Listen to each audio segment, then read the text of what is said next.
আর কখনো মা বাবাকে কষ্ট দিবেন না।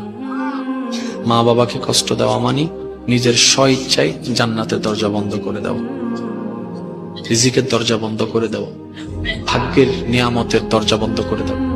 হ্যাঁ, এক ঘরে থাকলে অনেক কিছুই হবে, সবসময় মা বাবার সাথে যে কথা মিলবে এমন কোনো কথা নেই। সেজন্য অনুরোধ করব, মা বাবার সাথে যদি কখনো দুই কথার পরিবেশ হয়, মেজাজকে ঠান্ডা রাখবেন, জবানকে বন্ধ রাখবেন। ওনাদের যা মন চাই বলো, কারণ ওনারা আমাদের জন্মদাতা। বলারও অধিকার আছে, মারারও অধিকার আছে, শুধু তা না, জোতা দিয়ে মারারও অধিকার আছে। আওয়াজ দিয়ে বলেন, আছে না নাই? আছে না নাই?